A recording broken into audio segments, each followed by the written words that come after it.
ஐயனார் துணை சீரியல்ல இனிய எபிசோட்ல என்ன நடந்திருக்கு அப்படிங்கிறத பார்க்கலாம். இப்ப விஜயா நம்ம பார்வதியை அழைச்சிக்கிட்டு நேரா சிந்தாமணியோட வீட்டுக்கு போறாங்க.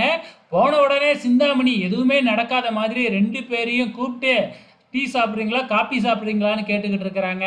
நம்ம விஜயாவுக்கு பயங்கரமான கோபம். என்கிட்டயே உன் நாடகத்தை அரங்கேற்றியா?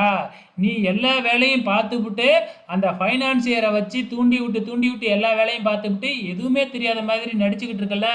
என் வீட்டு பத்திரத்தை இப்போ நீ தானே வச்சிருக்க அப்படிங்கிறத வந்து முதல் கொண்டு விஜயா சிந்தாமணி கிட்ட கேட்க ஆரம்பிச்சிடுறாங்க.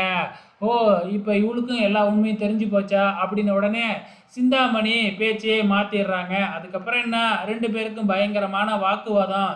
கடைசியாக விஜயா வந்து பார்த்தீங்கன்னா, உனக்கும் ஒரு பொண்ணு இருக்குல்ல, உன் பொண்ணு பாரு ஒரு நாள் வந்து பார்த்தீங்கன்னா எதுவுமே இல்லாதவனோட தான் ஓட போறா, அப்போ உன் பணத்தை வச்சுக்கிட்டு நீ என்ன பண்ணுறன்னு பார்க்குறேன் அப்படின்னு சாபத்தை வேறையா விட்டுட்டு போகிறாங்க விஜயா. ஸோ விஜயா சொன்ன மாதிரி தான் அப்கமிங்கில் நடக்க போகுது அப்படிங்கிறது நமக்கு ஆல்ரெடி தெரியும். இந்த பக்கம் வந்து பார்த்திங்கன்னா நம்ம ஸ்ருதியோட அப்பா அம்மா வந்து பார்த்திங்கன்னா ரவியை கூப்பிட்டு நாங்கள் உங்களுக்கு ஒரு 10 லட்ச ரூபா தரோம், அந்த 10 லட்ச ரூபாய்க்கு நீங்கள் வந்து வீட்டோட மாப்பிள்ளையாக இருக்கணும் அப்படிங்கிற மாதிரி கண்டிஷன் போடுறாங்க. இதை கேட்ட உடனே ரவிக்கு பயங்கரமாக கோபம் வந்து திட்டி போடுறாப்புல.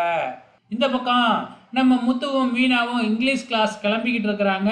அப்போ விஜயா வந்து பார்த்தீங்கன்னா படிக்க வேண்டிய வயசெல்லாம் படிக்காமல் இப்போ போய் படிச்சுக்கிட்டு இருக்கீங்களே அப்படின்னு கேள்வி கேட்டுக்கிட்டு இருக்கும் பொழுது அங்கே நம்ம ரவி வராப்புல. ரவி வந்த உடனே நடந்த விஷயம் எல்லாத்தையுமே சொல்கிறாப்புல. ஆமாம், அவன் வந்து பார்த்தீங்கன்னா உன்னை 10 லட்ச ரூபாய்க்கு விலைக்கு வாங்க பார்க்குறானா அப்படின்னு சொல்லி வீட்டில் எல்லாருமே வந்து பார்த்திங்கன்னா நம்ம ஸ்ருதியோட அப்பா அம்மாவை போட்டு திட்டுன்னு திட்டிக்கிட்டு இருக்கிறாங்க.